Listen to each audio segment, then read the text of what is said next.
Alors, des recettes magiques, malheureusement, il n'y en a pas.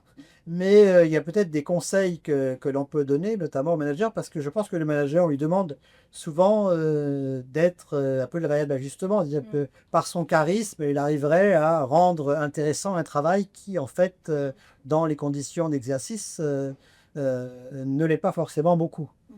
Mais en fait, ça, c'est difficile. Le manager ne peut pas, par son seul charisme, impulser un enthousiasme. Et par contre, il y a un rôle très important des collectifs de travail. Les collectifs de travail, c'est un ensemble de collègues qui arrivent, parce qu'il y a eu suffisamment de confiance Mm. entre soi, à pouvoir mettre en débat le travail, à pouvoir aussi avouer parfois qu'on a des difficultés avec telle ou telle tâche, telle ou telle activité.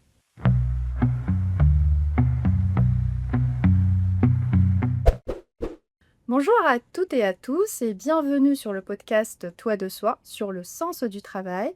Je suis Ajar Gerdioui, consultante et formatrice sur la prévention des risques psychosociaux et la qualité de vie et conditions de travail au sein du cabinet Toi de soi. Et j'ai l'honneur et le plaisir d'échanger aujourd'hui avec Marc Loriol. Marc, est-ce que tu pourrais te présenter à nos auditeurs? Donc, je suis sociologue du travail et de la santé au CNRS. Et je travaille autour de ce qu'on appelle aujourd'hui les risques psychosociaux, mais qui ne s'appelait pas comme ça quand j'étais en thèse. J'ai commencé ma thèse sur la fatigue au travail. Et j'ai élargi ensuite à tout ce qui a trait au rapport au travail et au sens du travail. En tout cas, un grand merci d'être avec nous aujourd'hui pour animer ce podcast. Alors, la question du sens du travail ou encore la perte de sens est abordée assez souvent lors de nos interventions avec nos clients. C'est vraiment un sujet qui les interpelle. Aujourd'hui, il y a énormément aussi d'études scientifiques sur le monde du travail qui sont en lien avec ce sujet. Et donc, voilà, je voulais déjà savoir si tu pouvais nous apporter une définition un peu plus claire de qu'est-ce qu'on met derrière finalement la notion du sens du travail. Alors c'est une définition qui est difficile à poser une fois pour toutes dans la mesure où on observe que cette question-là s'est posée différemment au cours du temps. Déjà, elle a commencé à se poser pour la France, en tout cas, de façon extrêmement restreinte dans les années 70. Et c'était essentiellement du côté du monde ouvrier que cette question commençait à se poser. Et elle se posait souvent en réaction face à la partialisation des tâches, face au taylorisme et au fordisme qui automatisaient de plus en plus le travail, puis découpaient aussi le travail en petites activités dont on ne voyait pas forcément l'utilité. Et donc, pour les ouvriers de cette époque-là, un travail qui avait du sens, c'était un travail où on pouvait comprendre à quelle partie de la production où on intervenait. On pouvait aussi utiliser à la fois ses mains, mais sa tête aussi, qu'on ne faisait pas simplement un travail répétitif et idiot, on pouvait apprendre et peut-être progresser. Il y avait aussi encore très fortement la possibilité dans le monde ouvrier de rentrer avec un CAP et puis de terminer technicien ou parfois même un ingénieur maison. Donc vraiment, c'était la question qui était centrale à l'époque, mais on en parlait assez peu. C'était alors un travail qui n'avait pas de sens. C'était soit un travail qu'on ne comprenait pas, par exemple, on vous mettait devant une machine à faire une pièce, vous ne savez pas à quoi servait cette pièce, parce qu'elle n'avait pas de sens, et puis toujours le même mouvement, on n'apprenait rien, on ne progressait pas. Ou un travail qui était vraiment vu comme inutile. C'était par exemple, c'est des cas que j'ai rencontrés dans mes études, mais Daniel Linhart et l'évoquait aussi, il a dit qu'il y avait dans les années 70 également. C'était quand on demande, par exemple, on a un produit qui a été fabriqué dans un pays à bas coût de main-d'œuvre, il est importé par l'entreprise pour laquelle on travaille, on enlève la plaque de l'usine de ce pays-là pour mettre la plaque de l'entreprise où on travaille. Donc, quand on estime que ça n'a pas de sens parce que ça ne produit aucune utilité nouvelle, et même c'est, d'un point de vue éthique, c'est condamnable parce qu'on trompe finalement le consommateur. On lui fait croire que ça vient d'une entreprise en qui on a confiance, alors que ça vient d'une entreprise où les gens sont moins payés, qui est peut-être de moins bonne qualité.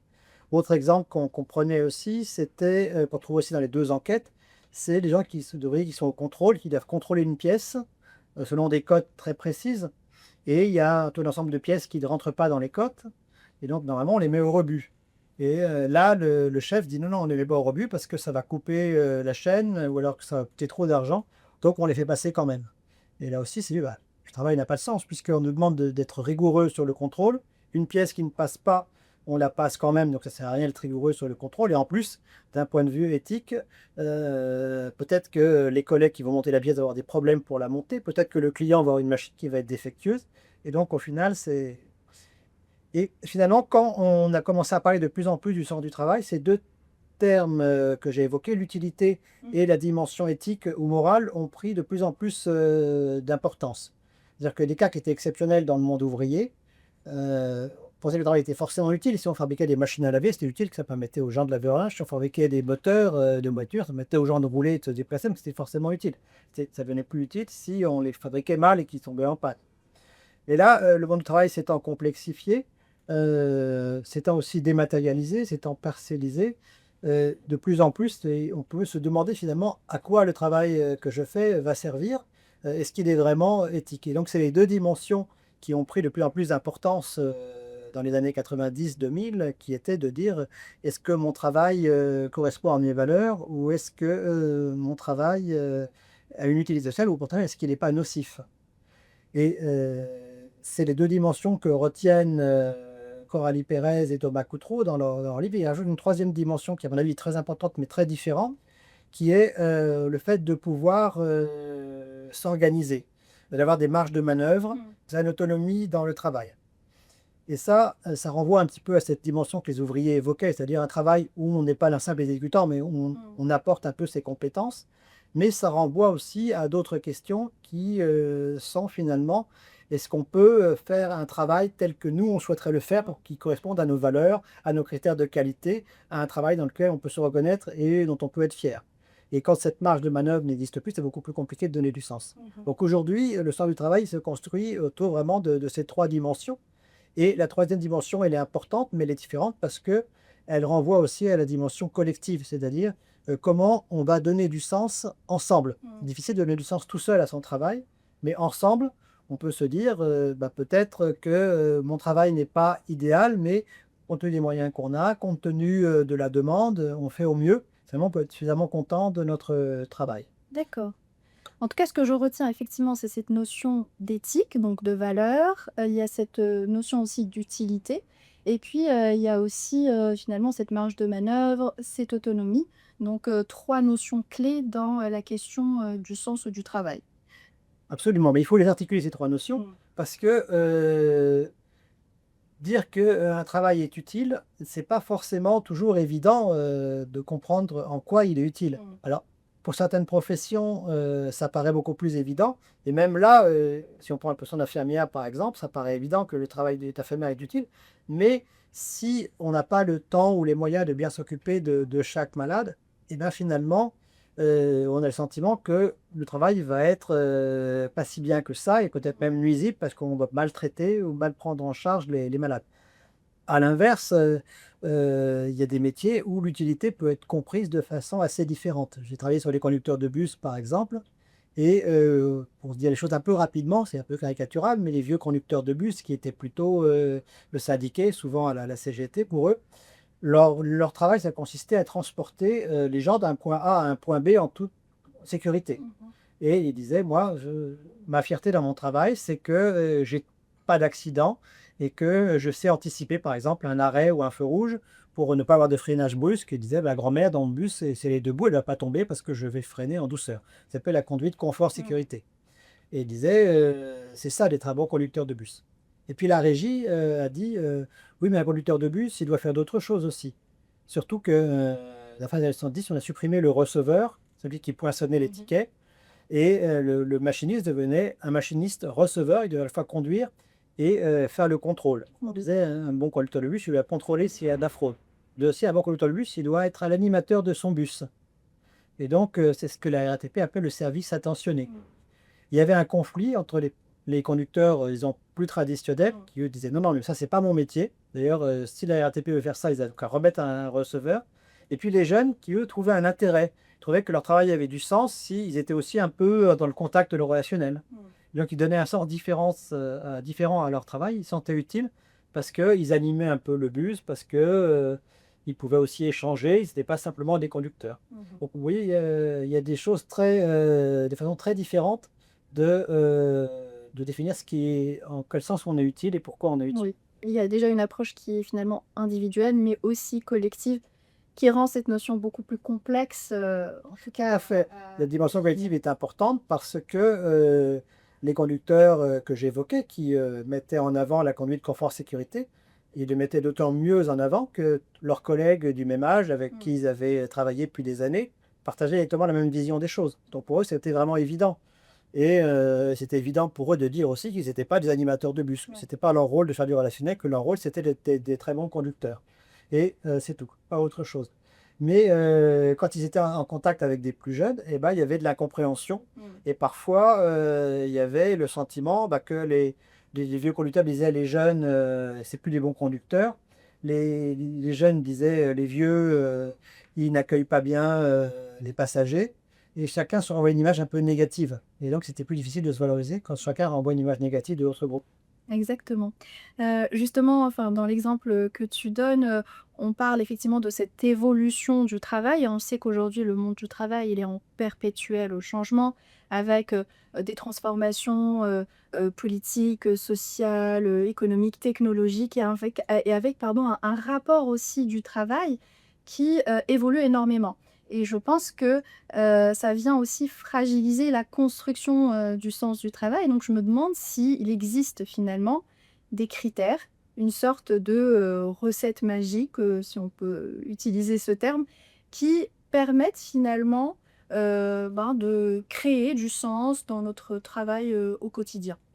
Alors des recettes magiques, malheureusement, il y en a pas, mais il y a peut-être des conseils que l'on peut donner, notamment aux managers, parce que je pense que le manager, on lui demande souvent, d'être, un peu le variable d'ajustement. C'est-à-dire que par son charisme, il arriverait à rendre intéressant un travail qui, en fait, dans les conditions d'exercice, ne l'est pas forcément beaucoup. Mais en fait, ça, c'est difficile. Le manager ne peut pas, par son seul charisme, impulser un enthousiasme et par contre, il y a un rôle très important des collectifs de travail. Les collectifs de travail, c'est un ensemble de collègues qui arrivent parce qu'il y a eu suffisamment de confiance entre soi à pouvoir mettre en débat le travail, pouvoir aussi avouer parfois qu'on a, des difficultés avec telle ou telle, tâche, telle ou telle activité. Et ça, je l'ai bien vu, par exemple, quand je travaillais avec des policiers dans les brigades de police secours, où il y avait, des brigades, c'est intéressant parce que c'est très facile à comparer. Tous les commissariats en France sont organisés pareil toute la journée, et partagés par 3 brigades, J1, J2, J3, brigades de jour et qui font le même travail, mais avec des horaires différents qui alternent d'une semaine à l'autre. Et on peut voir parfois des façons de faire assez différentes d'une brigade à l'autre, et encore plus d'un commissariat à l'autre en fonction de l'environnement dans lequel se situe le commissariat. Dans certaines brigades, en police secours, beaucoup de tâches sont a priori assez peu stimulantes. C'est du contrôle routier, c'est des différends de voisinage, des différends familiaux, c'est des troubles à l'ordre public. Et donc, c'est des tâches qui ne sont pas forcément, qui font pas rêver les jeunes policiers qui arrivent, qui ont envie d'arrêter des vrais voyous, des bandits, de faire entre guillemets «un vrai travail policier» comme ils le disent. Et là, ce qui est intéressant, c'est que dans certaines brigades, les anciens expliquent comment, si ces tâches-là sont du vrai travail policier, parce que, si on désamorce un différend familial ou un différend de voisinage, peut-être qu'on va empêcher que ça dégénère et que ça fasse quelque chose de beaucoup plus grave à la fin, voire même peut-être un homicide. Si on fait du contrôle routier, on protège aussi, quelque sorte, des victimes potentielles contre les actes d'irresponsables.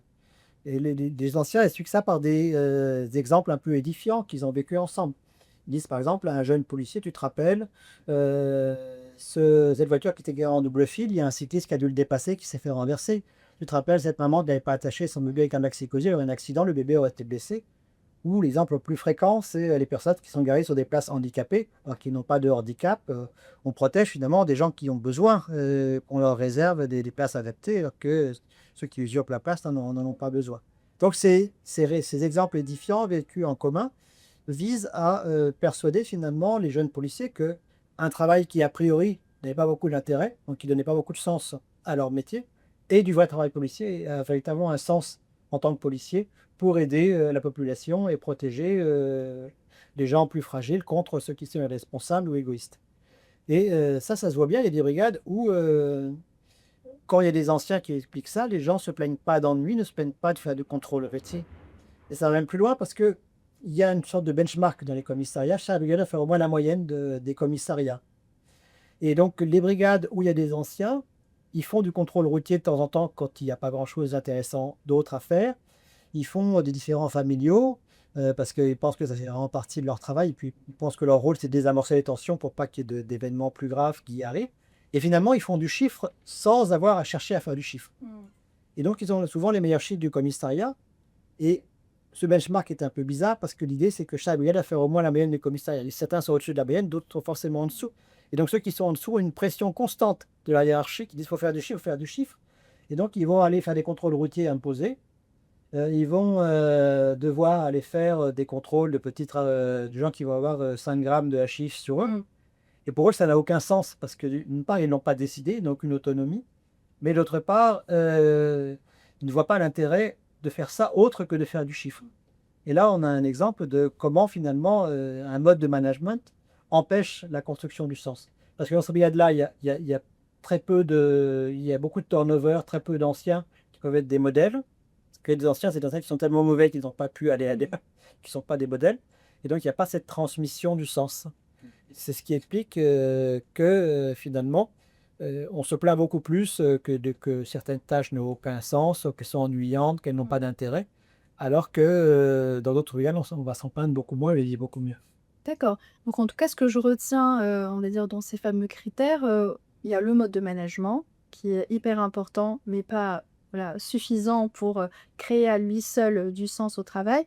Mais aussi l'importance du collectif, dans l'échange, qui voilà, qui pourront avoir pour pouvoir justement définir ensemble, ce qu'est le sens de leur travail, de leur métier. Et dans ton exemple, on voit bien que dans le même métier, on peut avoir des perceptions qui sont très différentes selon, les conditions de travail, selon l'organisation du travail. Absolument, et c'est vrai que le management, il apparaît plutôt en négatif, c'est-à-dire que euh, il apparaît en négatif quand il y a du turnover. C'est vrai que dans les quartiers difficiles, souvent, il y a beaucoup de jeunes qui arrivent, qui n'ont pas forcément beaucoup d'expérience et qui sont peu encadrés par des anciens. Les anciens qui restent, c'est comme je disais tout à l'heure, c'est des anciens qui sont tellement peu des modèles qu'on n'a pas envie de les suivre. Le collectif, il est aussi parfois une source de résistance. Et ça, c'est important pour le sens, mais ça peut gêner le management. Je prends un exemple issu de l'hôpital, parce que j'ai travaillé beaucoup sur les services hospitaliers.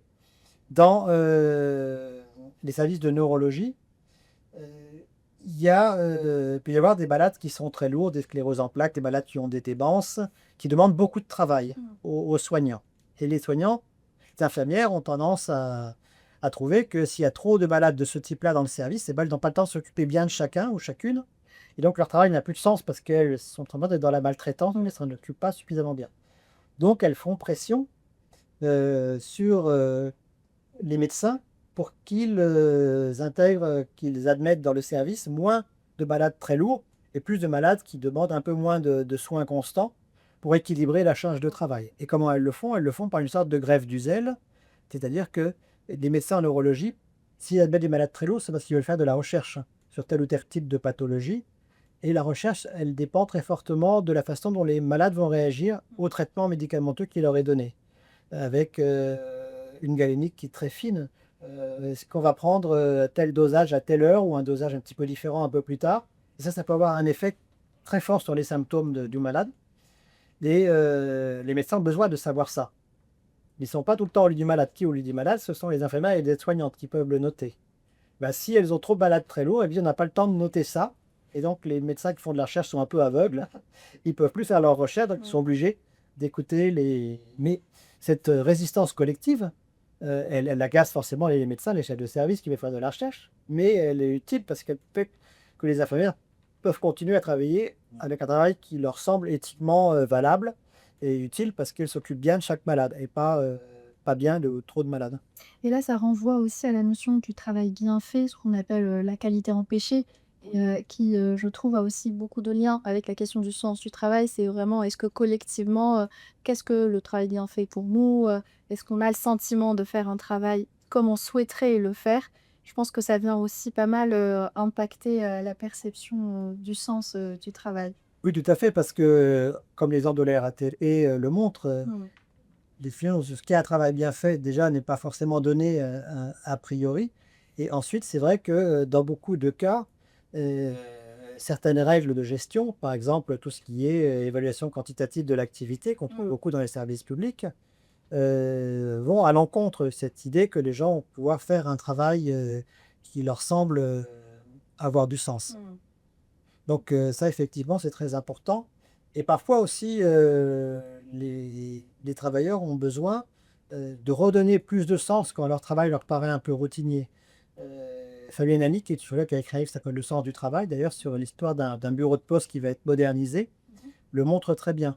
Elle explique que dans l'ancien bureau de poste, il y avait des guichets qui étaient en ligne derrière une vitre et les guichetiers qui étaient derrière le guichet s'échangeaient tout un tas de paroles, au fil de l'eau. Ça pouvait soit pour, détendre l'atmosphère, se moquer par exemple gentiment d'un client un peu désagréable ou qui n'a rien compris à l'offre de service ou ça peut être aussi une information. Bah, voilà, j'ai un cas compliqué, comment je fais? Bah, quelqu'un qui est expérimenté va dire: «Bah, voilà, tu fais comme ci, tu fais comme ça». Et donc chacun avait le sentiment, d'apporter quelque chose Mmh. et d'être aussi, parfois un peu protégé par le soutien du groupe face à des situations difficiles ou des clients désagréables. Mmh. Et aussi, ce bureau de poste, pour donner plus de sens à leur activité, ils s'organisaient à certaines occasions, par exemple, ils acceptaient de rester un peu plus tard, certains soirs, par exemple, le jour de déversement, des minima sociaux, du RNI à l'époque, par exemple, pour que tout le monde puisse toucher le jour même le RMI parce qu'ils savent que les gens qui sont, avec des comptes très serrés un jour près ou, la veille de la déclaration des impôts, ils acceptaient d'oblitérer les lettres parce que c'est le cachet de la poste qui Mmh. fait froid. Donc les choses où collectivement on décide de donner un peu de travail Mmh. gratuit pour donner du sens à son travail. Mmh. Et là, quand on a modernisé les bureaux de poste, on a enlevé la vitre, on a créé une sorte de demi-cercle, donc les guichetiers étaient plus protégés par la vitre, ils pouvaient plus parler sans que le Mmh. client entende et ils tournaient un peu le dos à leurs collègues puisque ça faisait un demi-cercle. Ils étaient en face à face, individuellement avec chacun des clients. Donc à la fois, ils ont retrouvé peut-être un intérêt de l'échange et du relationnel, mais en même temps, ils se sont trouvés beaucoup plus, désemparés Mmh. et pour certains, leur travail avait moins de sens parce qu'ils se retrouvaient beaucoup plus isolés, moins protégés. Puis il y a plus de ces actions collectives qui existaient auparavant, qui permettaient de redonner un surpoids de sens. D'accord, c'est un exemple, très intéressant sur ce lien effectivement entre, l'importance du collectif, et le sens du travail. En tout cas, moi j'observe dans nos missions, au sein du cabinet, Toi et je parle principalement des diagnostics, sur les risques psychosociaux ou sur la qualité de vie et conditions de travail, que la question du sens du travail peut être soit perçue comme étant une ressource, donc finalement un point de force, soit plutôt comme une contrainte, donc un sujet de frustration pour un collaborateur ou plusieurs collaborateurs. J'ai essayé de donner des exemples, mais je préfère quand même préciser que, comme c'est justement une thématique assez complexe et plurifactorielle, ce serait vraiment très réducteur de dire dans tel secteur, dans tel métier, on a, du sens, qui est élevé ou faible. Donc c'est vraiment pas l'idée. L'idée, c'est plutôt de donner juste, voilà, quelques exemples pour apporter, plus de concret. Mais ce que j'ai pu observer, c'est que souvent dans les métiers, ben, justement de soins, ou lorsqu'on produit, ou lorsqu'on crée finalement un produit ou un service qui semble avoir de l'utilité pour la société, c'est souvent plus simple, plus facile de percevoir le sens du travail. Là où ça peut être beaucoup plus compliqué, dans d'autres contextes, typiquement lorsqu'il y a, un process décisionnel qui est très long avec une faible marge de manœuvre, lorsqu'il y a un travail justement répétitif comme, tu as pu préciser, lorsqu'on n'est pas en capacité justement de pouvoir, proposer un travail de qualité ou encore je pense, à la population senior, à la veille, de leur retraite, qui ont le sentiment de ne pas avoir pu transmettre, toutes leurs compétences à la relève et donc là, pour le coup, c'est beaucoup plus compliqué, de percevoir, cette notion du sens du travail et j'aimerais savoir si, dans ce genre de contexte plus compliqué, est-ce que l'individu ou le collectif ou l'entreprise peut agir pour redonner, du sens dans le travail réel au quotidien? Est-ce que tu as des exemples qui pourraient justement nous éclairer? Alors c'est vrai qu'un travail qui a du sens est une ressource parce que ça permet, de comprendre pourquoi on fait, des efforts ou même pourquoi on prend des risques parfois. Les policiers, par exemple, acceptent de prendre des risques s'il s'agit d'arrêter, par exemple, un délinquant dangereux qui peut menacer la vie de la population. Ils n'accepteront pas peut-être de prendre des risques si c'est de faire du contrôle routier sur une route dangereuse juste pour faire du chiffre. Donc effectivement, le sens peut être une ressource. Mais la question du sens, elle est apparue surtout parce que les gens, dans de plus en plus de métiers, avaient le sentiment que leur travail ne faisait plus sens. Auparavant, la question du sens était presque évidente. Comme tu l'as dit, effectivement, on produit un bien, on produit un service. Euh, Ce bien, il est utile à des personnes. Ce service, il va aider des personnes qui en ont besoin. Donc, c'est utile. À partir du moment où on a le sentiment qu'on ne peut plus produire quelque chose d'utile ou qu'on ne comprend plus euh, qu'est-ce que l'on fait dans ce processus de production. Par exemple, si on a le sentiment que l'on fait que des tableaux Excel pour pouvoir baisser les coûts et qu'on ne voit plus à quoi ça sert pour augmenter la qualité du produit ou du service que l'entreprise propose, ben effectivement, il y a un sentiment de perte de sens. Donc, la question du sens, elle s'est posée d'abord sous l'image d'une perte de sens. Alors, du coup, ça amène à se demander qu'est-ce que l'on peut faire pour que on retrouve finalement du sens. La question des collectifs est importante. La question aussi de la réflexion, de la mise en débat du travail. C'est vrai que dans beaucoup de domaines, il y a un écart entre le travail idéal, celui qui serait parfait, où on peut être parfaitement fier, en même temps s'il est vraiment utile et qu'en plus il correspondrait à nos valeurs, on apporte quelque chose, on n'est pas nuisible, au contraire, on aide autrui. Et la réalité qui souvent oblige à faire des compromis. Et là, il est important que le collectif de travail puisse trouver une façon de donner un bon milieu entre trop d'implications où finalement on n'est pas assez rentable, où on s'épuise parce que on essaye de toujours faire mieux alors qu'on n'a pas forcément les moyens de le faire. Et situation où on essaye de faire ce qui est important, ce qui est le plus urgent, et on se dit finalement, c'est pas de notre faute si on n'a pas fait. Et ça ne peut se faire que si on a un soutien ou en tout cas un retour nous reconnaissant, que ce soit de la hiérarchie ou que ce soit des collègues, que tu travailles ou la hiérarchie. Je vais prendre un exemple un peu particulier. Je travaillais sur les scènes de musique actuelle, des SMAC, qui sont chargés de faire des concerts dits de musique actuelle. Et c'est très large, une actuelle, que ça va du rock, reggae, hip-hop, jusqu'aux formes les plus musique électro, etc. Et donc, il n'y a pas vraiment une façon de faire. Et puis en plus, ces scènes, elles ont des missions multiples. Elles ont pour des missions artistiques, développer des musiques innovantes, créatives, renouveler tel type musical, culturel, c'est-à-dire assurer la diffusion de la culture, sociale aussi, que finalement l'accès à la culture soit aussi une façon d'accéder à une mobilité sociale ascendante. Et donc, concrètement, ça veut dire, est-ce qu'on va prendre des groupes très exigeants? Est-ce qu'on va prendre des groupes qui vont attirer un public plus socialement diversifié? Est-ce qu'on va faire des actions qui vont mêler des publics? Tout ça, ça ne peut pas faire tout en même temps. Il y a des choix à faire. Et si on ne sont pas d'accord sur les choix à faire, on n'est jamais content. Et je me souviens, on a lu avec Lynn Squidman, qui était une doctorante à l'époque, 4 scènes musiques actuelles différentes, et je ne compte que 2 pour simplifier. Dans une, les gens voulaient tout faire en même temps, voulaient faire à la fois du socioculturel, être très très exigeant, et personne n'est jamais content finalement sur un concert réussi. Et la direction avait dit, eh ben, il faut apprendre à ne pas dépasser votre temps de travail. Vous avez 35 heures par semaine, vous avez vos tâches essentielles, et puis si vous avez le temps, vous faites les tâches annexes.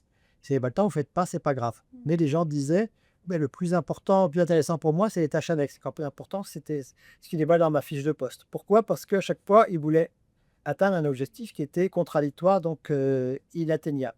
À l'inverse, dans l'autre SMAC, les gens se sont dit, on ne va pas faire tous les styles musicaux, on ne va pas forcément chercher à voir les groupes les plus exigeants d'un point de vue artistique ou créatif, mais on a pour mission de sensibiliser les publics au pro, c'était un Seine-Saint-Denis.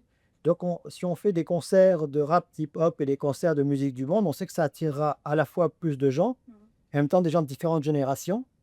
Et si on arrive à les faire travailler ensemble, ça va être parfait. Si en plus on arrive à faire des animations autour de leur venue, par exemple avec un rappeur, enfin un atelier d'écriture avec des collégiens, avec un concert de musique du monde, on va faire un atelier photo avec d'autres collégiens qui vont faire des photos, et après il y avoir une exposition. Et là, on aura fait un truc qui est bien dans une des dimensions qui est le socioculturel. Mais peut-être qu'on n'aura pas eu des artistes très créatifs ou des artistes qui sont les plus à la mode à un moment donné, au ministère de la Culture, mais on aura quand même fait les choses. Donc là, la direction et le collectif de travail peuvent permettre de définir des buts et dans le premier SMAC, on avait beaucoup de cas de burn-out, des gens qui avaient le sentiment qu'ils s'épuisaient à toujours vouloir faire un truc idéal qu'ils n'arrivaient jamais à atteindre.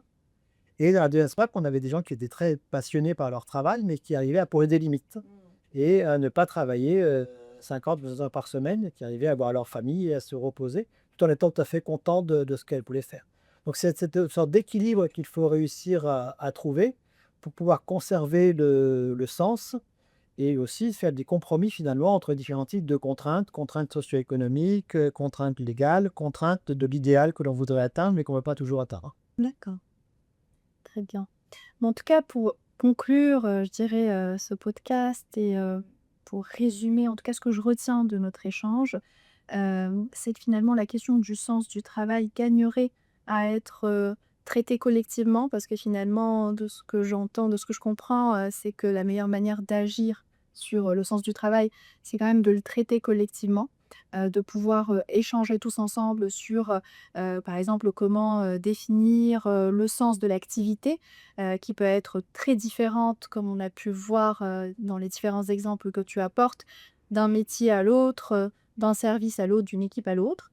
Mais c'est aussi, pouvoir échanger sur, finalement, qu'est-ce que le travail aussi bien fait? Et pourquoi pas réfléchir aussi à ou identifier des leviers qui permettent, de valoriser, le travail. Merci beaucoup Marc, pour, la qualité de cet échange très enrichissant et pour les nombreux exemples, qui ont pu nous apporter des éclairages. Merci, à vous, nos auditeurs. J'espère que cette discussion, a pu, justement vous apporter, quelques clés de lecture sur le sujet, du sens, du travail. On aura le plaisir, de vous retrouver pour un prochain, podcast qui est sur un sujet très lié, donc plutôt l'intergénérationnel et le travail. Merci pour votre attention et votre écoute. Merci. Vous venez d'écouter Les mots du travail, un podcast développé par Toi de Soi, cabinet d'audit, conseil et formation qui accompagne les mutations du monde du travail. Pour ne rien manquer des prochains épisodes ou pour échanger avec nous, rendez-vous sur notre site toitdesoi.fr. À bientôt!